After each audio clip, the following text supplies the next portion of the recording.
Bueno,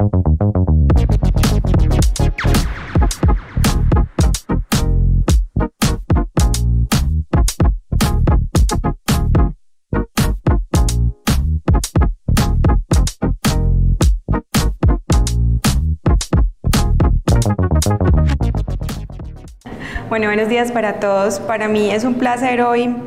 contarles en qué estamos con respecto al tema de asistencias ventriculares, y les digo que es un placer porque ahorita les voy a mostrar que esto ha sido un proceso complejo de casi los últimos 6 años y específicamente en los últimos 3 que hemos tratado de sacar a flote un proyecto que ha sido de alguna manera ambicioso, pero que creemos que le va a brindar a la clínica un montón de oportunidades y obviamente a los pacientes que son nuestra razón de ser. No tengo ningún conflicto de interés para esta charla. Les voy a proponer que lo vamos a hacer en 2 partes grandes. Primero les voy a contar qué es esto de asistencias ventriculares, las indicaciones sobre qué sustento teórico está parado el soportar al paciente mecánicamente, y al final de la charla les voy a mostrar en qué estamos y por qué el doctor les decía ahorita que es como el lanzamiento oficial, porque después de todos estos años de trabajo estamos ya siendo mucho más concretos en la posibilidad de que ya tenemos pacientes con bombas implantadas que estamos siguiendo, y vamos a implantar nuestra primera bomba, yo diría que en lo que sigue el próximo mes. Imagínense este panorama. Todos acá estamos supremamente relacionados con el manejo de pacientes con insuficiencia cardíaca crónica. Dijéramos que ahí hay 40 pacientes con falla cardíaca crónica, de los que todos los días vemos en consulta, en hospitalización, y de repente se mueren 2, un poquitico después se mueren otros 2. Y este panorama es muy importante porque yo hoy les voy a hablar de insuficiencia cardíaca avanzada. Más o menos es el 10% de los pacientes que tienen insuficiencia cardíaca crónica, y es en ese nicho de los que se llaman avanzados donde la terapia de asistencia ventricular tiene cabida, y es a ellos donde va dirigido lo que yo les voy a hablar hoy. Es decir, que si nosotros somos más o menos 45 millones de colombianos, va a haber 1 millón de pacientes de incidencia actual de insuficiencia cardíaca, y si de ese millón más o menos el 10%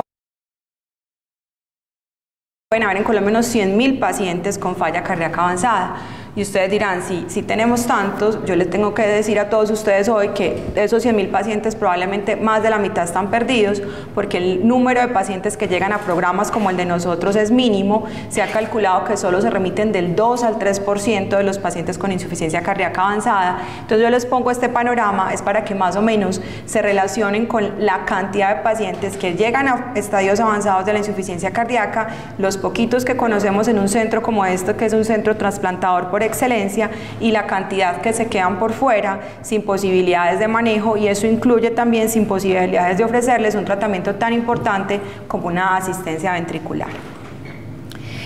Todos conocen esta gráfica. Esta es la historia natural de tener insuficiencia cardíaca, desde que a uno le hacen su primer diagnóstico en el debut como insuficiencia cardíaca aguda, que es este periodo aquí a la izquierda de ustedes en la pantalla,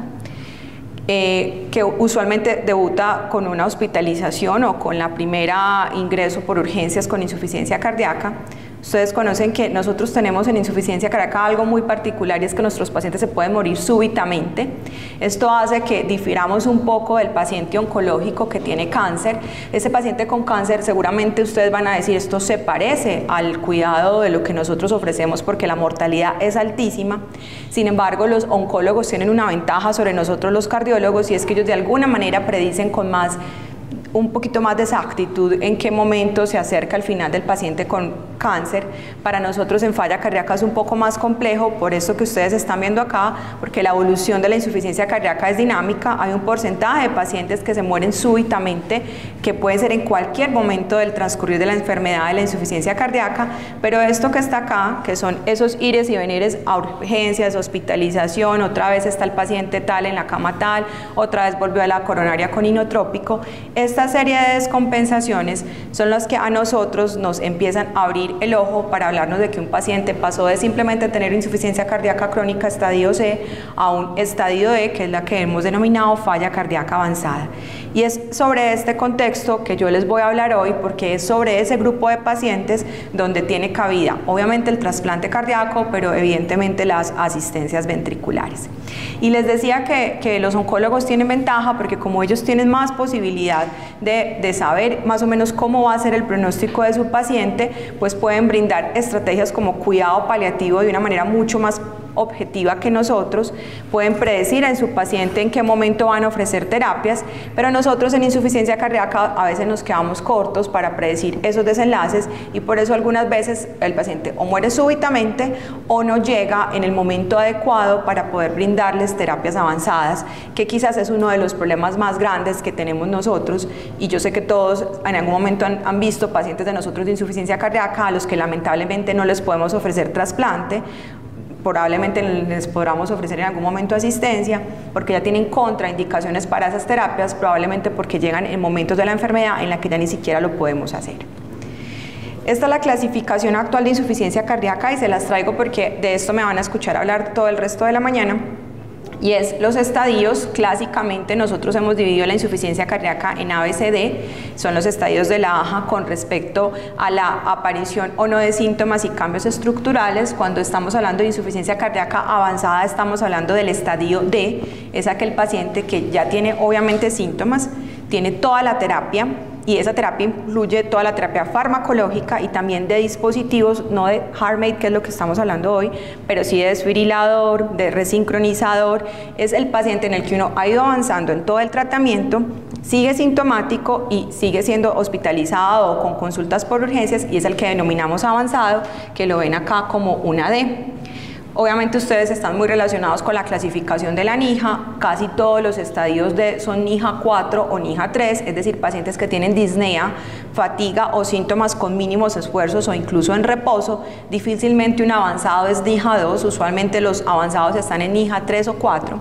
Y acá abajo hay otra clasificación que nosotros utilizamos en las unidades, que es la clasificación de Intermax, que es un acercamiento a un registro que se hizo por allá desde los 80 para tratar de definir a qué paciente se le debía brindar soporte mecánico, porque su mortalidad era tan alta que si uno no le brindaba un soporte a ese paciente iba a fallecer. Por eso ustedes van a ver en las historias de nosotros de las unidades que rotulamos a los pacientes como falla cardíaca estadio C, actualmente descompensado, y ponemos esta clasificación de Intermax, que esta sí va al revés de como uno creería, siendo 7 o la mejor condición del paciente, probablemente el ambulatorio, y siendo 1 la peor condición del paciente. Cuando nosotros rotulamos un paciente en los Intermax 1 o 2, es una alarma para todo el grupo, para el grupo de ECMO y para el grupo de asistencia, porque si ese paciente no se soporta mecánicamente, tiene una mortalidad tan alta como del 80% en las siguientes horas. Entonces, esta clasificación se las traje para que de alguna manera todos nos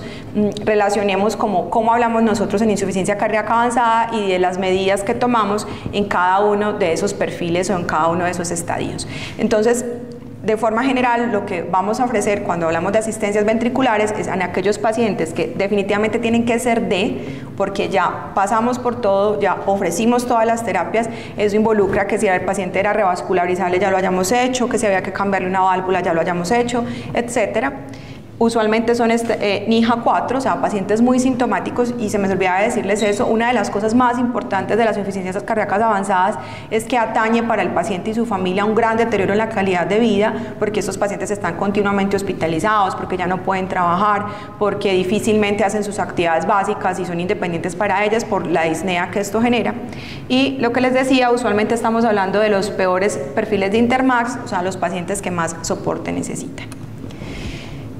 Cuando uno habla de falla avanzada, pues tiene que preguntarse cuál es el gold estándar de tratamiento. Cuando uno llega a estos estadios, la pregunta que siempre nos hacemos es, ¿este paciente será que es candidato a trasplante? Cuando ya uno ha analizado y ha abarcado todas las posibilidades de tratamiento. Y yo hoy quiero decirles que el trasplante cardíaco sigue siendo el tratamiento de elección para los pacientes avanzados, independientemente de que nosotros vayamos a empezar a implantar bombas o ya tengamos pacientes en bombas y estemos convencidos de que los HeartMate es una opción. Quiero que quede muy claro, y es una cosa que el grupo ha discutido ampliamente, y es que el trasplante sigue siendo el tratamiento de elección para este grupo de pacientes, específicamente en aquellos que son elegibles, es decir, que no tienen contraindicaciones, porque les va a llevar a mejoría en calidad de vida, en supervivencia obviamente, con supervivencias a un año superiores al 90%, y con grupos como el de nosotros que ya está tan consolidado, que tiene supervivencias promedios de 12.2 años, que es más o menos lo que se reporta en la literatura. Entonces esto hace que el tratamiento de elección en un paciente avanzado siempre sea trasplante, pero es que todos los pacientes con falla avanzada no se pueden trasplantar, y ahí es donde está el problema. ¿Por qué? Porque miren, hay escasez de órganos y eso sigue siendo un limitante, no solo en Colombia, sino a nivel del mundo, porque si yo les he mostrado cómo ha ido incrementando la cantidad de pacientes avanzados, pues cada vez vamos a necesitar más órganos y los órganos son finitos, ¿cierto? Lo segundo es que el mundo post-trasplante no es tan sencillo como uno lo cree, y yo sé que todos los que trabajamos acá lo sabemos porque vemos pacientes hospitalizados, infectados, con vasculopatía del injerto, con rechazo humoral o celular, con infecciones sistémicas, con el uso y todas las consecuencias a largo plazo de la inmunosupresión crónica. O sea que a pesar de que yo les estoy hablando que ese es el gold estándar, no es perfecto y no puede ser para todo el mundo. Y al no ser para todo el mundo se abre esta expectativa que les estoy mostrando hoy, que es las asistencias de largo plazo. Miren estos números que son muy bonitos, esto se publicó en el Journal American College en el 2020 y yo estoy segura que esto tiene que cambiar a este año, que se vuelva a publicar post pandemia. Para el 2019 en los Estados Unidos habían 3.000 pacientes, o había uno por cada un paciente que se trasplantaba, a uno le ponían asistencia y otro se quedaba en lista de espera. Estos son los números de ellos, o sea, para ese año ellos pusieron 3.000 asistencias, trasplantaron a 3.000 pacientes y dejaron a 3.500 pacientes esperando por un trasplante o por una asistencia. Eso quiere decir que más o menos un 17% de los pacientes de ellos se les mueren esperando la posibilidad de cualquiera de esas dos opciones, se mueren esperando un trasplante o se mueren esperando que en la asistencia sean trasplantados. Son los números de ellos, los de nosotros no son tan claros. Más o menos el 40% de los pacientes americanos se quedan hasta 2 años en lista de espera por un trasplante. Nuestros números son bastante diferentes porque nosotros tenemos listas mucho más cortas, el promedio de espera de nosotros no pasa de 3 a 6 meses, entonces ustedes dirán, ¿se puede pensar de la misma manera en asistencias ventriculares para nosotros? Yo de entrada les diría que no, pero sí quisiera como que quedara muy claro que siendo el gold estándar el trasplante, hay pacientes que no logran llegar a ser trasplantados porque fallecen en la espera o que tienen contraindicaciones para ser trasplantados y fallecerían de no existir posibilidades como las que estamos hablando hoy. Y es por eso que los pacientes avanzados se dividen más o menos así en aquellos que ya están o que pueden ser enlistados para ser trasplantados. Ahí existe la posibilidad de ponerles asistencias como terapia puente, es decir, yo le pongo a usted su bombita, usted va y espera en la casa esos casi 2 años que tiene que esperar en Estados Unidos o por ejemplo en España, donde las listas también son muy largas, y yo lo llamo cuando haya un corazón para usted, o definitivamente usted no es elegible para trasplante a pesar de que es avanzado por la contraindicación que cumpla, y yo le pongo a usted una bombita de estas para que viva con una buena calidad de vida, porque las bombas lo permiten, el tiempo que reste con la bomba sin que sea enlistado para trasplante. Y es este grupo de pacientes que está a la derecha de ustedes hoy, los que nosotros en la clínica, e incluso es una concepción del país, en cuanto a la Sociedad Colombiana de Cardiología, que es la perspectiva que tenemos con respecto a implantar bombas de asistencia ventricular de larga duración, y son los pacientes que están al lado derecho. Y esto es supremamente importante, y porque nosotros que somos líderes en Antioquia, en Medellín, en cardiología, tenemos que hablar de asistencias y tenemos que poner asistencias, es porque de esto cada vez van a haber más pacientes. Miren los números para los americanos en el 2021, en este color verdecito está la cantidad de pacientes que ya dejan con bombas para terapia definitiva, 73%, 18% los dejan como puentes a ser candidatos y solamente el 9% tienen bombas implantadas como terapia puente a trasplante. Esto quiere decir que cada vez va a haber más gente en el mundo con bombas implantadas como terapia de destino, o sea, que están viviendo como su última terapia, y nosotros no podemos ser ajenos a eso. Uno, porque nos van a llegar pacientes con las bombas implantadas. Hasta el año pasado nosotros seguíamos en el programa a un paciente que se lo habían puesto en los Estados Unidos, que tenía puesto un hardware. El paciente era colombiano, decidió venirse a vivir sus últimos años de vida a Colombia, y ¿dónde buscó? Buscó la cardio, porque le dijeron que este era un centro de referencia para asistencias, y aquí lo tuvimos que acompañar y soportar. Hay pacientes que se implantan en otras ciudades del país y hay pacientes que vamos a implantar nosotros. Entonces, este conocimiento de que cada vez van a haber más pacientes con asistencias ventriculares de largo plazo ya no puede ser ajeno a nosotros, porque en algún momento nos vamos a topar con alguno de esos pacientes. La propuesta que nosotros tenemos desde el grupo de asistencias ventriculares es que el contexto en el que vamos a implantar bombas es este que tienen a la izquierda de ustedes, es el paciente que ya ha avanzado por todo esto, diagnóstico de insuficiencia cardíaca con fracción de eyección deprimida, y de una vez me adelanto, si alguno tiene la duda si los podemos implantar en función preservada, de entrada les digo que no, los estudios clínicos se hicieron solamente con FEBI deprimida. Ese otro grupo de pacientes lamentablemente no tienen terapias en este momento de destino como si los tienen los reducidos. Entonces, pacientes con falla cardíaca, específicamente con FEBI reducida, estadios D, en los que ya se ha contemplado todas las posibilidades. Miren que ellos les dicen a uno, usted ya pensó si lo puede resincronizar, usted ya pensó si, por ejemplo, es un candidato para un MitraClip, usted ya pensó si ya lo revascularizó o lo tiene que volver a revascularizar. Una vez uno ha hecho toda la terapia, este paciente que uno considera que está avanzado y que tiene alguna contraindicación para trasplante,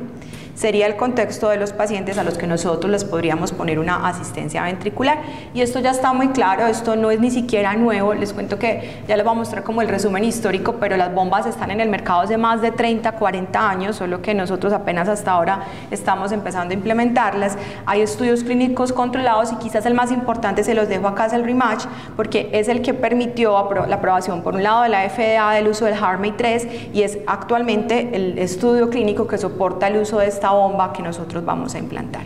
Y les decía que esto es muy interesante, que el recuento histórico data desde la primera vez que se soportó un paciente en una bomba de circulación extracorpórea, que es el principio del soporte mecánico circulatorio, no solamente para las bombas de larga duración, sino para la terapia ECMO. Miren cómo esto ha ido avanzando. Desde el 63 se implantó por primera vez una bomba que podría ser trasladado ya no del quirófano, sino por fuera del mismo, y en el 2001 con el REMATCH se pudo aprobar por la FDA terapias como esta. O sea que les estoy diciendo que esto ya más de 20 años en el mercado y nosotros apenas vamos a implantar la primera. Y esto ha permitido una evolución cronológica como las que les muestro acá, desde terapias supremamente grandes, pesadas, con un montón de complicaciones por trombosis, mecánicas, infecciosas, a la terapia que tenemos actualmente, que está a la derecha, que se llama el HeartMate 3 y que es el que se implanta en todo el mundo en este momento. Y quiero, como para que quede muy claro para todos, porque van a empezar a escuchar mucho este término en la clínica,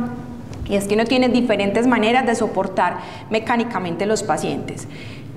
Estamos hoy hablando de las terapias de larga duración, que son las bombitas que los pacientes van a usar y se van a ir con ellos para la casa y van a vivir así, pero el principio de la terapia de soporte mecánico se basa no solamente en esto, sino en la terapia con ECMO. Y es que el ECMO, que fue ese paso de sacar la bomba de perfusión del quirófano y poder tener al paciente, es decir, por fuera de circulación extracorpórea en una habitación de la UCI, fue lo que permitió pensar también que eso se podía hacer tan chiquito que el paciente se lo podía llevar a su casa con unas pilas portátiles y andar y tener una vida prácticamente normal. Entonces, en ese sentido, el principio del soporte mecánico circulatorio es este, es el principio de lo que ustedes conocen de corto tiempo, desde el balón de contrapulsación, el ECMO y terapias que no tenemos nosotros, como la Impella o el Tandem Heart, pero que sí hemos manejado ya, como la CentriMac, que es quizás el pasito que nosotros ya dimos y lo hemos dado desde hace un par de años, soportando pacientes mecánicamente con asistencias ventriculares puras, que no se pueden ir para la casa porque son grandes, son robustas,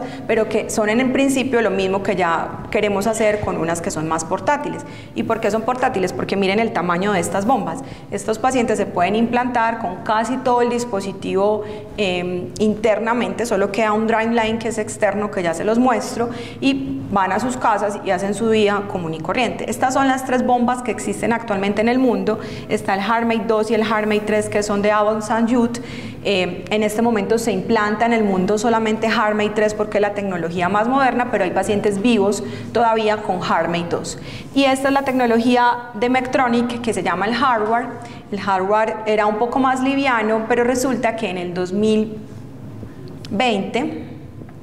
o 20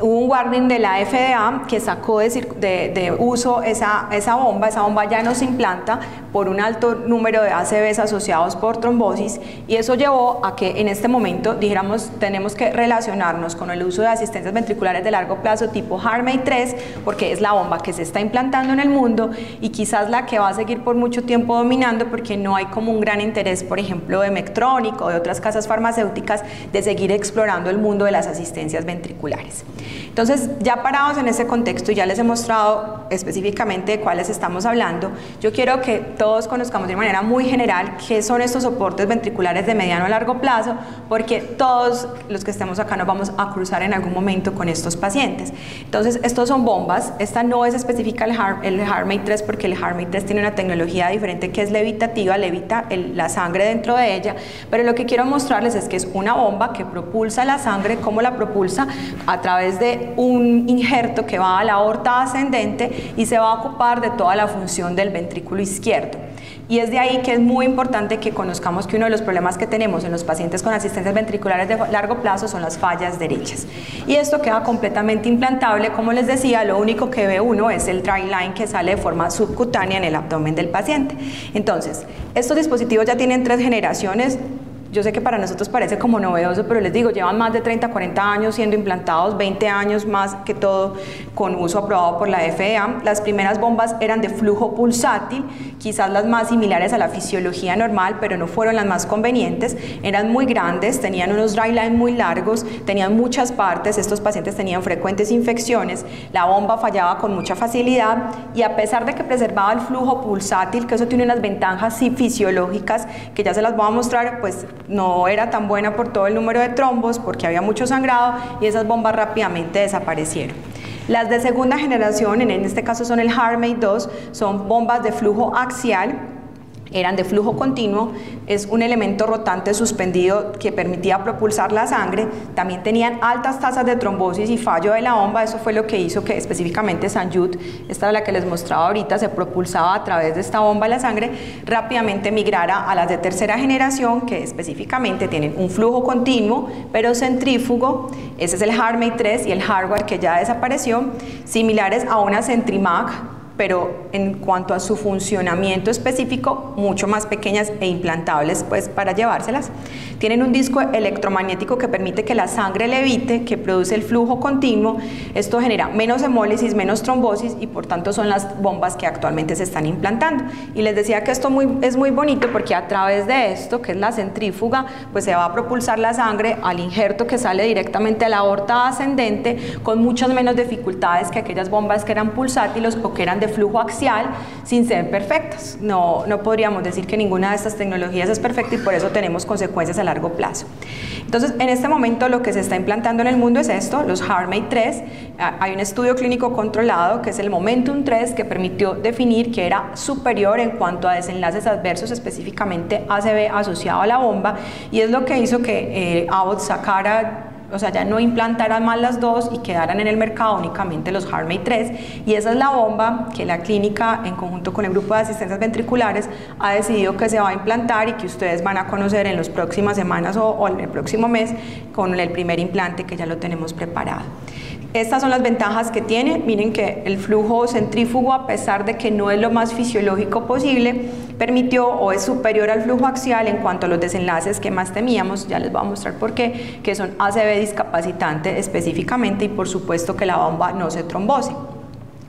De todas maneras, esta tecnología no está terminada de inventar, no es perfecta, y una de las cosas interesantes que estemos todos reunidos acá es que aparte de que nos va a tocar ver el implante, definitivamente tenemos que aprender de las complicaciones, porque estos pacientes seguramente van a tenerse que rehospitalizar por lo que se asocia al implante de la bomba. Entonces, ¿qué tenemos de eventos adversos? Hasta el 10% de los pacientes pueden presentar en algún momento de su evolución un ACV isquémico o hemorrágico, ya les voy a hablar de eso. 43% de episodios de sangrado, quizás una de las alarmas más importantes con ellos son los sangrados del tracto digestivo.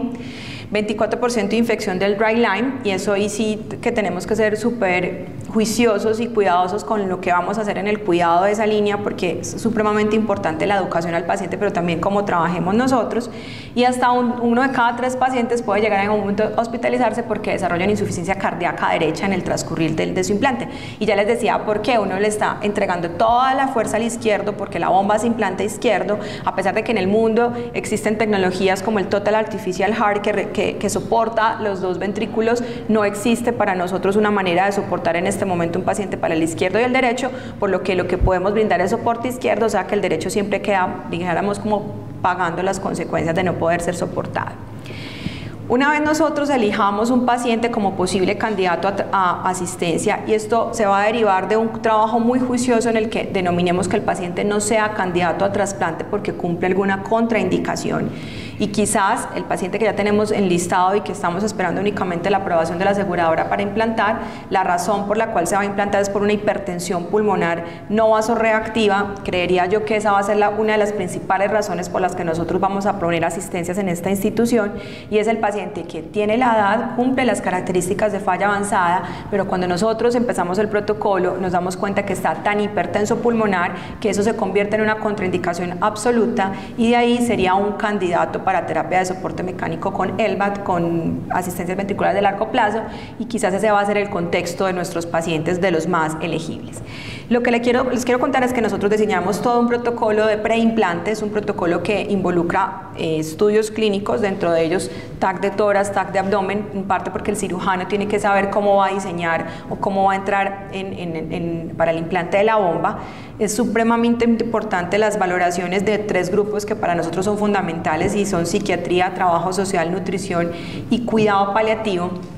Porque si nosotros les vamos a decir a estos pacientes que vamos a implantar las bombas como terapia destino, tenemos que decirle a estos pacientes que si esas bombas fallan, ellos van a fallecer. Entonces, esto es una cosa supremamente importante, porque quizás el encuentro con ese paciente, al explicarle que le vamos a ofrecer una tecnología de estas, también involucra explicarle que si la bomba no funciona, si la bomba se trombosa o si agudamente falla, ese paciente depende su vida de esa bomba y va a fallecer. De ahí que nosotros hemos querido hacer de entrada un trabajo también muy importante con cuidado paliativo, para que el paciente y su familia hagan voluntades anticipadas, definan, conozcan cosas tan importantes. Fíjense que, por ejemplo, los ACV discapacitantes en este grupo de pacientes son tan importantes que uno tiene de entrada que explicarle a ellos el riesgo que están asumiendo, porque probablemente a veces no se mueren de que la bomba se trombose, ellos pueden vivir 5 o hasta más años con la bomba, sino que se van a morir o van a quedar discapacitados por una ACV. O sea que todo este entorno del cuidado paliativo es supremamente importante. Y no crean que somos como más permisivos que con el protocolo de trasplante de corazón. Yo creo que podríamos ser hasta más exigentes en la parte social, porque dependiendo del cuidado que el paciente haga de la bomba, del dry line, del cambio de las baterías, de la adherencia a la terapia farmacológica de falla, pues va a depender el éxito de la terapia. De ahí que la valoración por psiquiatría, psicología y trabajo social sean fundamentales, porque deberíamos de ser incluso hasta más exigentes que para un trasplante de corazón. Estas son las contraindicaciones, algunas relativas, otras absolutas. Fíjense que la literatura implanta bombas hasta 80 años. Nosotros tuvimos una consideración inicial que nos trajo un par de sesiones de discusión entre el grupo de trasplantes y el grupo de asistencias.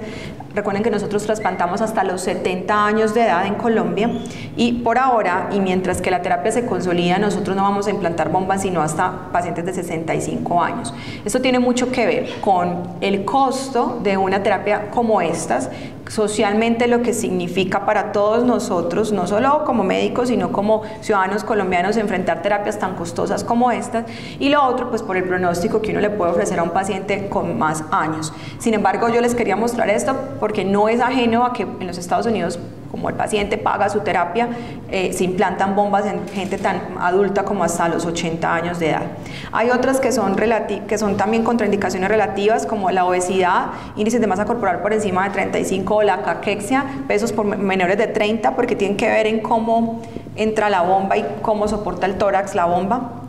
Enfermedades musculoesqueléticas que impliquen que el paciente no se pueda rehabilitar, algo muy similar a lo que hacemos en trasplante de corazón, infecciones activas o intubaciones prolongadas, malignidad no tratada. Y ojo que uno de los grupos interesantes para implantes de bombas de asistencia a largo plazo son aquellos pacientes con cáncer que está tratado y en el que uno prevé que, o no se ha establecido el pronóstico en los próximos 5 años con claridad, que para nosotros sería una contraindicación de trasplante. Esta es una terapia, y no sé si han visto las noticias, en Bucaramanga tienen o implantaron a una niña por un linfoma. Eso es una alternativa, porque en esos 5 años que se sigue usted no sabe cómo va a ser el pronóstico. En cambio, con la terapia usted puede poner la asistencia y posteriormente tomar otras decisiones. Enfermedad pulmonar, vascular periférica o cerebrovascular, tabaquismo, licor, lo mismo que un protocolo de trasplante. Y este que les decía yo que a mí me parece supremamente importante, y es que cognitivamente estos pacientes tienen que estar muy preparados para el manejo de la bomba, para no solamente el cambio de baterías, para el manejo de las emergencias, por lo que uno tiene que saber seleccionar a qué paciente se lo va a implantar. Incluso cómo es su acceso a la energía. Uno de los pacientes que tenemos en protocolo preimplante, tenemos dificultades porque el paciente no tiene la energía EPM, tiene energía, ¿cómo se dice cuando se la roban? Robada. Contrabando. Entonces, en ese sentido, para nosotros esas son tan importantes porque si un paciente de estos que tiene una autonomía promedio de 14 horas con sus baterías se va a quedar sin luz, ese paciente tiene que saber a dónde va a ir a cargar las baterías, qué va a hacer en caso de emergencia. Entonces esto tiene implicaciones supremamente importantes. La vida del paciente depende de que pueda cargar las baterías. Y unas contraindicaciones que son relativas, como enfermedad hepática, enfermedad renal, con unos puntos de corte específicos, como deterioro neurológico irreversible o neuromuscular, como no adherencia a la terapia, a mí esa me parece contraindicación absoluta, o enfermedades inhabilitantes desde el punto de vista psiquiátrico. Una vez abarcamos al paciente con su protocolo preimplante y decidimos que sí, que lo cumple, que no tiene contraindicaciones absolutas ni relativas, que cumple con todo el protocolo, la propuesta que nosotros tenemos, y ustedes van a ver, estos pacientes se van a hospitalizar 24 a 48 horas antes porque ya hay unos protocolos como muy claros de optimización para que les vaya muy bien en el implante de la bomba. Estos implantes son electivos, aquí ningún paciente va a llegar emergente para el implante de un HeartMate 3, son pacientes que son muy bien seleccionados, que tienen que abarcar todo el protocolo y que luego de eso se tienen que hospitalizar 2 días antes o 3 para un montón de cosas que tienen que ver con optimizar al paciente desde el punto de vista nutricional es uno, el grado de congestión, llevar a este paciente lo mejor o lo más seco posible para prevenir de una manera importante que no haya falla derecha post implante de la bomba, es supremamente importante para nosotros. Eso involucra que si el paciente tiene que ultrafiltrarse o recibir algún tipo de ventilación mecánica lo haríamos, porque ya sí se conoce en los estudios post-rematch que si el paciente no se lleva en las mejores condiciones posibles, pues no le va tan bien. Por ejemplo, si no llega en un buen estado nutricional, las infecciones asociadas al dry line son mayores. Si llega con disfunción renal, pues va a ser con mayor probabilidad de disfunción renal post-implante, incluso con requerimiento de hemodiálisis. Si está coagulopático, va a sangrar, y sangrar en el implante de una bomba de estos es potencialmente fatal. O si está, por ejemplo, con falla derecha, pues el paciente va a requerir o soporte mecánico circulatorio a la salida del implante del HeartMate o no va a salir. Entonces, la idea es que el paciente se lleve en las mejores condiciones posibles al implante de la bomba. Y esto es más o menos lo que vamos a hacer con los pacientes en el quirófano. Realmente se genera en el ápex del ventrículo izquierdo con esto que yo denominaría un arpón, yo no sé eso cómo se llame técnicamente.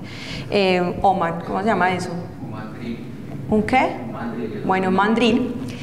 Vamos a sacar un pedacito del ápex, y en el ápex yo ya les voy a mostrar cómo ha sido el entrenamiento del grupo quirúrgico para esto.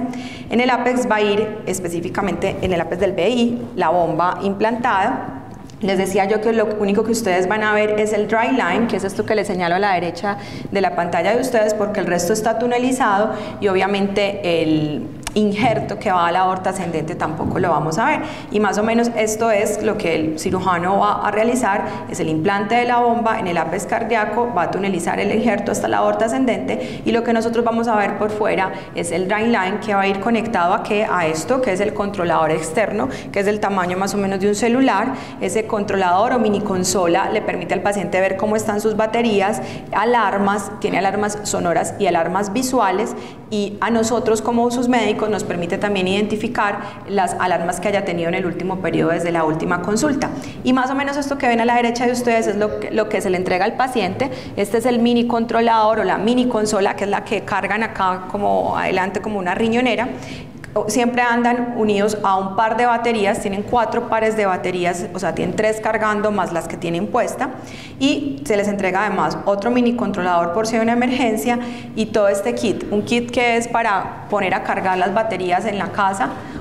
un controlador central porque ellos en la noche pueden estar conectados directamente a la luz, o si no están andando o caminando, no sé, si están viendo televisión, si están leyendo, pueden estar directamente conectados a la luz. Es más, se les recomienda que lo hagan. Este es el kit del hardware. El hardware, que es la otra tecnología que ya no tenemos, tenía incluso un adaptador para conectarse al carro, a donde uno pone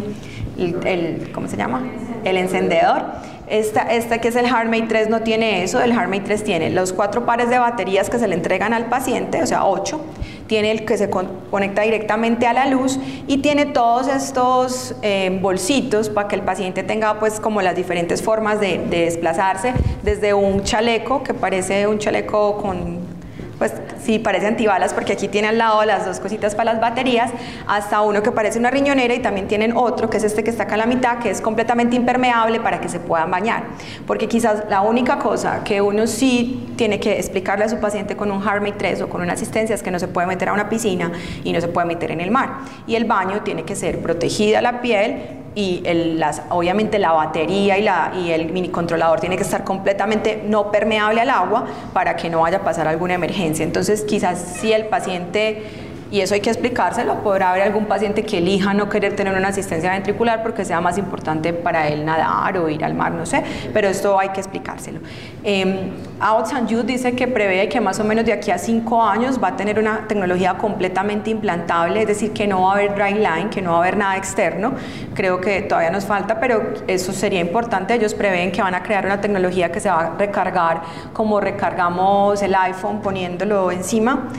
como Wi-Fi, pero todavía no está, es decir, que estos pacientes no se pueden bañar en piscina y no se pueden bañar en el mar. Y esto es lo que nosotros vamos a ver cuando el paciente se vaya para la casa. Solamente vamos a ver la línea externa, vamos a ver un controlador que es el que carga el paciente aquí a la mano, que nos va a permitir ver alarmas, que nos va a permitir ver y escuchar alarmas, unas alarmas que son visuales, otras que son sonoras, y cómo está configurada la bomba. El posimplante prácticamente es un seguimiento de un paciente con insuficiencia cardíaca. Esto es importantísimo. Estos pacientes no son como los trasplantados en los que retiramos la terapia de falla porque tienen un corazón nuevo. Estos pacientes tienen que seguir con la terapia para insuficiencia cardíaca, es decir, que mientras que lo toleren y se pueda por las presiones arteriales medias, van a tener beta bloqueadores, van a tener IECAS o ARA2 o ARNIs, espironolactona, apaglifosina, están todos anticoagulados con cumarínicos y antiagregados con aspirina, todos tienen anticoagulación con INRs entre 2 y 3 y todos tienen aspirina. Y de ser necesario, porque aquí sí es supremamente importante que manejen, que no estén hipertensos,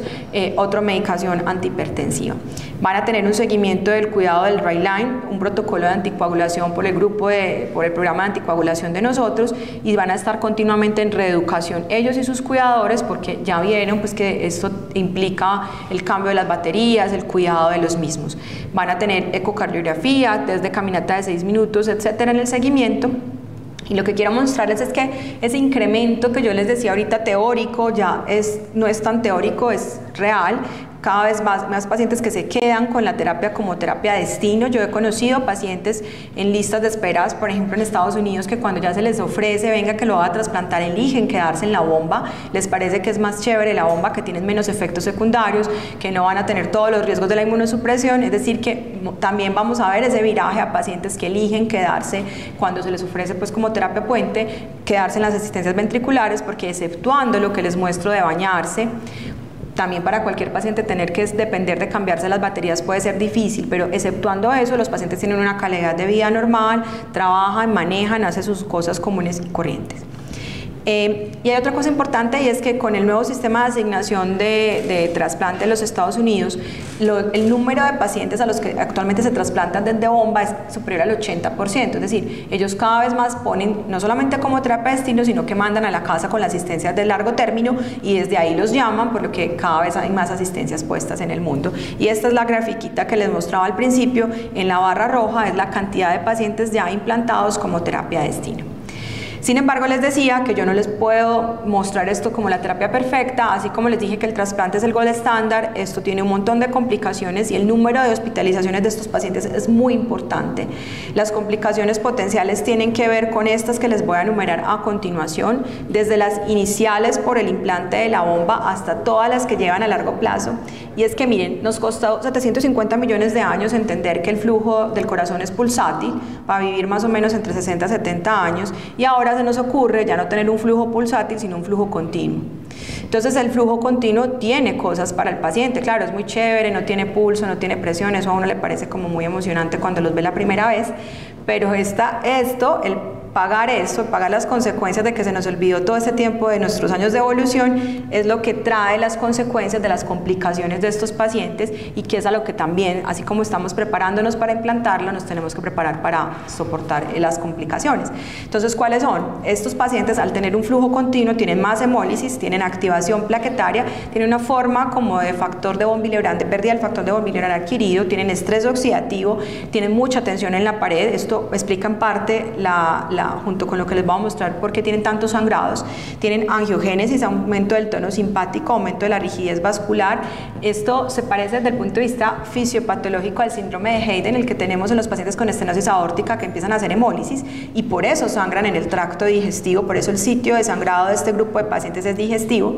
También pues hay una interacción mecánica pura, pues es que hay sangre que a pesar de que la bomba es levitativa va a entrar en contacto con una bomba mecánica, por eso también hay mayor elevación de protrombrosis. Y hay PCR, esos pacientes están crónicamente inflamados, hay liberación de citoquinas proinflamatorias y esto lleva a que uno de nuestros llamados importantes es que estos pacientes hay que valorarlos desde el servicio de urgencias cuando lleguen, de la misma manera que hacemos con un paciente normal, con la anamnesis completa, signos y síntomas, cómo están, si están sangrando, si no están sangrando, pero también pensando en que la fisiología de ellos ha cambiado por la bomba que les tenemos implantada y que eso va a llevar pues como a unas consecuencias diferentes a las que estamos usualmente acostumbradas. De ahí que uno de nuestros primeros llamados de entrenamiento es que todos tenemos que estar familiarizados con que estos pacientes no tienen pulso y no tienen presión arterial, por lo que la presión de ellos se debe medir con un Doppler, se hace en la arteria braquial. Yo ya les voy a mostrar un personal que se entrenó para esto, pero lo que les quiero decir de entrada a todos es que tenemos que socializarnos en que la presión arterial de estos pacientes se va a tener que medir con Doppler y realmente esto lo que arroja es una presión arterial media que no debería estar nunca por encima de 90 porque aumenta el riesgo de sangrado en el sistema nervioso central. Esto es una cosa muy chévere que ideamos el mes pasado con uno de mis residentes cuando empezamos a hablar de cómo podíamos enfrentarnos a un paciente con un LVAD para entender las complicaciones y como en cardiología tenemos tantos score y tantas cosas, se nos ocurrió poner esto como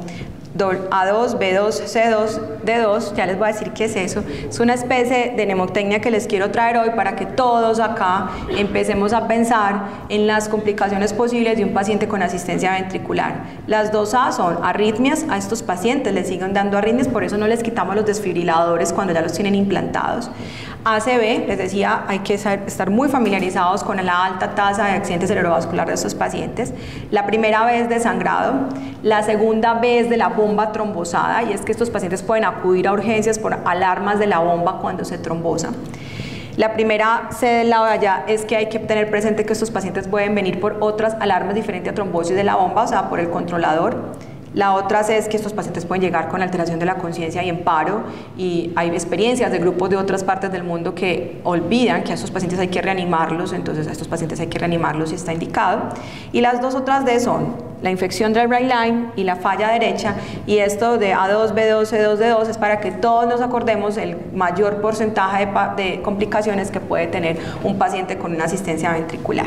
Entonces, y yo les decía esto, más o menos el 43% de los pacientes tienen alguna hospitalización en el primer año por alguna de estas razones, por lo que nosotros tenemos que estar preparados a los riesgos que corremos. En cuanto a arritmias, les decía, si el paciente ya tiene implantado un desfibrilador, se los dejamos. Hay ciertas discusiones con respecto a si cuando se le acaban la batería lo debemos o no cambiar. Esas discusiones las tendremos en el camino, pero es que estos pacientes tienen altísimo riesgo porque ya son avanzados y los pacientes que más descargas tienen de sus aparatos, más taquicardia ventricular y fibrilación ventricular tienen, son los pacientes avanzados. De ahí que más o menos de 30 a 40% de ellos tienen algún ingreso en los 2 primeros años por una o descarga del desfibrilador o porque tienen una arritmia, bien sea inestable o estable, en cuyo caso la propuesta es que sigamos manejándola como estamos todos muy bien entrenados y acostumbrados en la clínica. Si es un paciente inestable y no tiene desfibrilador, lo descargamos externamente. Si es un paciente estable, utilizamos terapia farmacológica y si llega a larga duración la terapia, la arritmia, pues tomaremos conductas adicionales.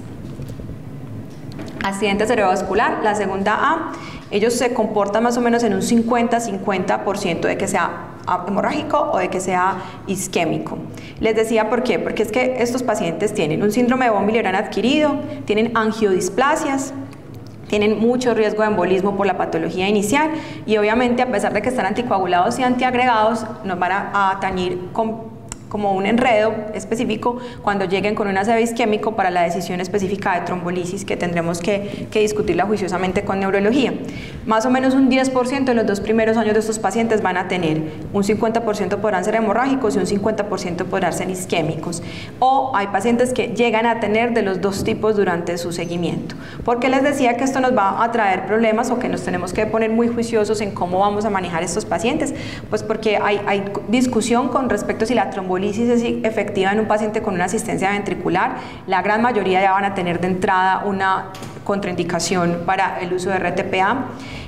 Los estudios de imagen se van a ver supremamente limitados específicamente por la interferencia que genera en la bomba, hablando específicamente de resonancia, y pues probablemente la trombectomía mecánica es la estrategia más utilizada en el momento en este grupo de pacientes. Y si nos vamos para el hemorrágico, ahí sí probablemente el abordaje es muy similar al de un paciente que no tenga puesto una bomba.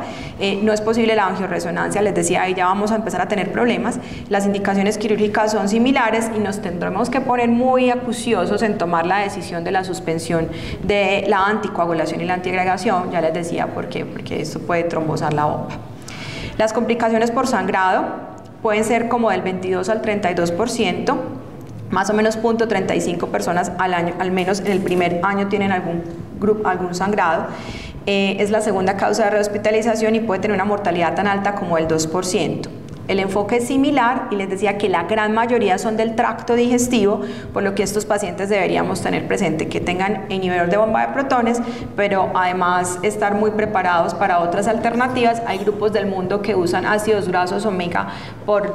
teóricamente por la disminución de la producción de angiodisplasias, eso no está muy claro. Otros grupos usan octreotide cuando ya llegan sangrando, pero lo que es importante es que la reanimación hídrica va a ser similar a la de un paciente que no tenga puesto una bomba. Hay que limitar el número de transfusiones si lo estamos candidatizando para ser trasplantado, y lo mismo, si tenemos que reversar la anticoagulación, nos tocará tomar la decisión. La otra B es trombosis de la bomba, quizás la complicación más temida por un paciente que tenga puesto una asistencia ventricular, pero la menos frecuente con el HeartMate 3. Esta bomba hace que sea mucho menos frecuente esta posibilidad.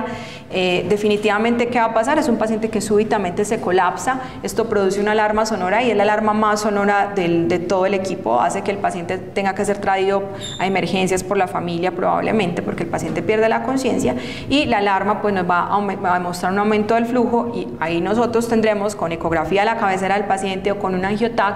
definir si vamos a trombolizar al paciente, si lo vamos a soportar mecánicamente con un ECMO, por ejemplo, temporalmente, o si vamos a definir ese como el punto final de tratamiento del paciente.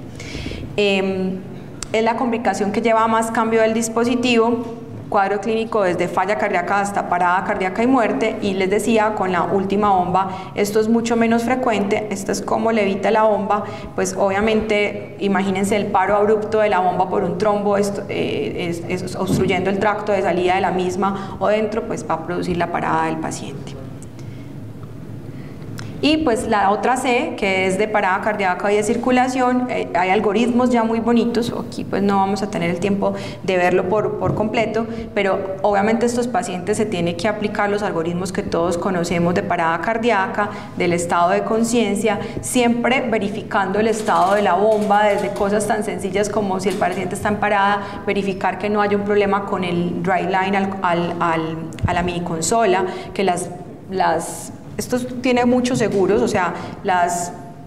pilas, las baterías entran y tienen seguro, pero eso se puede zafar, o sea, parte de la verificación inicial que está en este algoritmo que yo se los voy a socializar después es verificar que todas las partes del controlador y de la bomba estén funcionando, pero si definitivamente el paciente no tiene nada de esto, la bomba está funcionando, pues hay que hacer una CLS común y corriente, y si es necesario dar masaje externo, se dará masaje externo y reanimación con todas las medidas, con los protocolos que todos conocemos, con adrenalina, etcétera.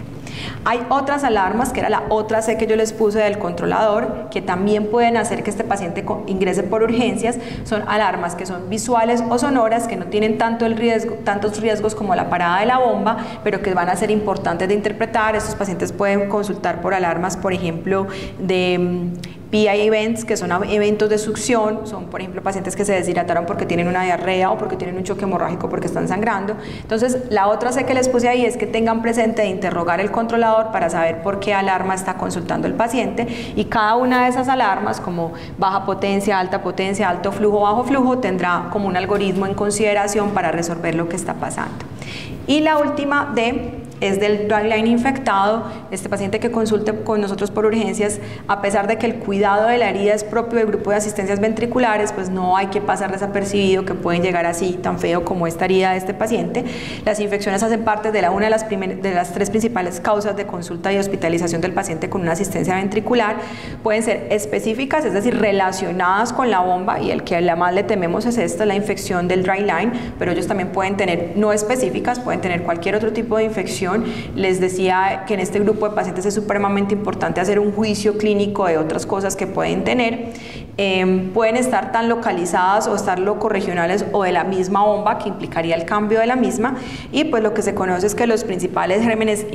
relacionados son Staphylococcus aureus y bacilos gram negativos. El manejo será similar al del paciente que no tiene puesto un LVAD, y ya entrar al grupo a definir esto, entre más agresivo se cree que es mejor, si se va a tener que debridar o el tipo de curaciones que se va a hacer específicamente si es una herida del driveline. Y si el paciente llega por falla derecha, pues tendremos que hacer el diagnóstico, como estamos todos clínicamente ya muy relacionados, y el manejo farmacológico. Ya les mostré qué es esto, yo les voy a mostrar en qué estamos, porque la idea de que hoy hubiera un RCM con respecto a asistencias ventriculares no era solamente socializar lo que sabemos, sino que todos conozcan en qué estamos parados y para dónde vamos, porque ya es una realidad que nos costó un montón de años, pero que ya es real y que todos debemos estar como conscientes de eso. Lo que nos llevó a poder tener un programa de asistencia ventriculares es tener estos tres grupos supremamente bien consolidados en la clínica, que nos han permitido darle soporte a un programa de la envergadura como este. Un programa de trasplante cardíaco, quizás el más antiguo del país y uno de los más sólidos de todo el país en este momento. Un programa de falla cardíaca con más de 5 años también, y un programa de ECMO con más de 5 años, que como yo les mostraba que este es el sustento del soporte mecánico circulatorio, pues permite que esta conjunción de tres grupos muy sólidos de la clínica le haya dado vida a un programa adicional, que es el programa de asistencias ventriculares, que ustedes van a ver ahorita que los integrantes del grupo se comparten, pues porque estamos metidos como en las mismas cosas. Fíjense que entre el 2017 y el 2019 en nosotros se sometieron a junta de decisiones de trasplantes un total de 226 pacientes. De esos 226 pacientes se aceptaron para protocolo la mitad, 51%, pero el resto que no salieron para protocolo, que se descartaron, fueron o porque no era el momento para el trasplante, eso es lo que más nos pasa, casi el 40% llegan antes de que se tenga la indicación y se pueden hacer cosas antes de trasplantar. Otro 30 y pico % es porque tienen contraindicaciones por comorbilidades, aspectos sociofamiliares, pero fíjense, para esa época más o menos un 5% de nuestros pacientes se descartaban y eran candidatos a asistencias, incluso se remitían a otros programas del país, por lo que más o menos estamos calculando que en un año podrían haber unos 5 pacientes candidatos a un implante de una bomba de estas definitiva, que una vez hecho todo el proceso por parte del grupo de trasplantes definimos que no son candidatos, serían candidatos a asistencias. Y esto es antes del COVID, por eso se los pongo en rojo, no tenemos un análisis más reciente, pero ustedes todos vivieron con nosotros lo que pasaba entre la ausencia de posibilidades de donantes ante el número limitado de donantes que hubo en esa época, y de ahí fue que fue mucho más interesante pensar en posibilidades de soportar a estos pacientes de manera avanzada con asistencias ventriculares. Entonces, nuestro programa va a aplicar para todos los pacientes con falla cardíaca avanzada refractaria, en el que ya hayamos analizado de una forma muy juiciosa por el grupo de trasplantes que no sean candidatos a trasplantes. Esta va a ser nuestra área de influencia. Fíjense que en este momento las únicas ciudades que implantan bombas en el país son Bucaramanga y Bogotá, que implantó una bomba a principio de este año en la Fundación Cardio Infantil. Por tanto, nosotros tenemos un área de influencia enorme, o sea, es un montón de pacientes. Ya les mostré la cantidad de pacientes que desarrollan falla avanzada. Como en todas estas zonas no hay trasplante y nosotros somos el centro de referencia trasplantador, pues seremos el centro de referencia también para implante de asistencias ventriculares. Este programa ha costado bastante su desarrollo, un desarrollo que ha sido muy bonito porque se ha basado desde lo que conocemos desde el punto de vista teórico nosotros los clínicos, hasta cómo implementar un programa de este costo en nuestro sistema actual de salud, y esto ha llevado a que su creación y el punto en el que estemos ahorita nos haya costado casi 6 años. unos elementos que son muy importantes, es que esto es un grupo puramente multidisciplinario, no es solamente de cardiología clínica, aquí está todo el grupo de cirugía cardiovascular, de cuidado intensivo relacionado a anestesia cardiovascular. Entonces yo creo que esto es lo que ha hecho que la construcción a partir de un cuidado multidisciplinario basado en la atención del paciente, de la comunicación con el paciente y sobre todo de brindar como grandes estándares de calidad haya permitido construir lo que estamos mostrándoles hoy. Un grupo muy entrenado, y quizás esto es de lo que más ha costado, porque cuando se tomó una decisión inicial de que nos entrenáramos para empezar asistencias, empezó la pandemia y ahí tuvimos que suspender el entrenamiento de varios de nosotros y eso hizo que se retardara mucho más, pero gran parte del éxito de esta terapia es que el grupo tiene mucha experiencia en trasplante, en ECMO y en falla, y eso permite que le dé solidez a un grupo de asistencias ventriculares. Y unos elementos claves que ya hemos ido avanzando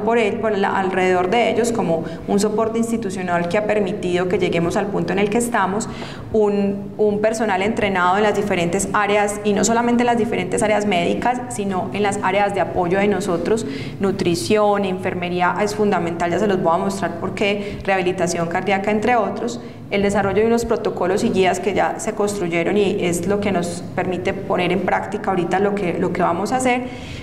Y finalmente esto que estamos haciendo hoy, que es socializando y que todo el personal esté enterado del grupo de asistencias. Más o menos esto es como nosotros nos ideamos el ingreso de un paciente al programa de asistencias, cómo va a llegar. Usualmente va a ser ambulatorio, pero también puede ser hospitalizado, porque la gran mayoría de estos pacientes nos llegan remitidos por falla cardíaca avanzada. Ya les decía que el pilar de esto es definir si el paciente es o no candidato a trasplante. Si es candidato a trasplante, esa es la terapia estándar y ahí se quedará y se hará todo el protocolo de trasplante de corazón, pero si no lo es y en ese momento no necesita un soporte mecánico circulatorio de corta duración o de duración intermedia, llámese ECMO o Centrimac, lo que seguiría es pensar si este paciente requiere una asistencia ventricular de largo plazo y se creó un comité de asistencias ventriculares donde se discuten los pacientes. Hay otra forma que el paciente llegue y ya tenemos 3 pacientes, dijéramos 2 adultos y una niña que han llegado con la asistencia puesta y que ha sido la puerta de entrada a tenerlo ya puesto. Un paciente ya falleció, el otro le estamos haciendo un seguimiento, que tiene un HeartMate 3, y es el paciente que con su asistencia vive acá en Medellín y desea que siga su seguimiento, y es lógico que si reside acá, pues quiere que todo su tratamiento se haga acá en Medellín. Este paciente llegará de la misma manera a adherirse al protocolo de nosotros de asistencias ventriculares y obviamente podrá en algún momento llegar a un ingreso por urgencias, de ahí que habrá que darle aviso al grupo. Para finalizar, yo quiero mostrarles en qué estamos. Les decía que desde el 2019, este es José, que quedó mucho la foto. Esto fue una idea que tuvimos, sí, quedó cortadito porque le estaba tomando la foto. Fíjense todo lo que ha costado llegar a donde estamos ahora. Este es Santiago, que ya nos está acompañando, y es que en conjunto con cuidado intensivo y cirugía, en algún momento pensamos, porque si en otras ciudades del país están poniendo asistencias ventriculares, ¿por qué nosotros no? ¿Por qué no trabajamos en esto? Y esto llevó a una construcción que nos ha tomado todos estos años, incluso con personas que se han adherido y ya no están o que han seguido haciendo un trabajo paralelo. Hablo específicamente de la jefe Adri y la jefe Ana, que se entrenaron con nosotros al principio, que ahora están en otros cargos diferentes. Aquí estaba el doctor Álvaro, como siempre, preguntando alguna cosa que ya habíamos dicho, y el grupo de cirugía.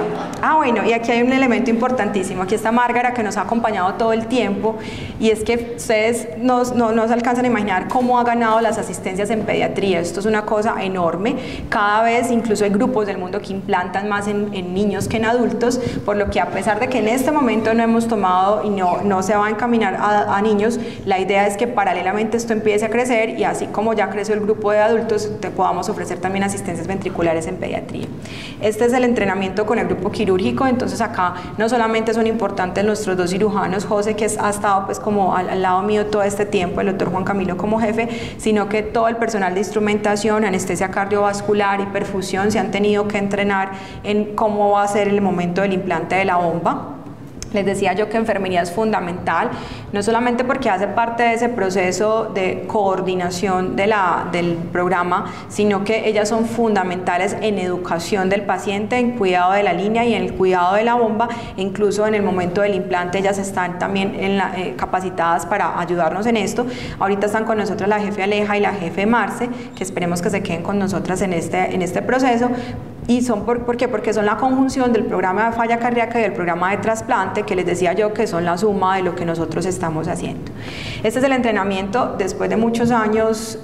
teórico, con visitas por fuera, también práctico. Este es uno de los últimos que hicimos en corazones de cerdo, que los tienen nuestros cirujanos ya listos para el implante de la primera bomba en un humano.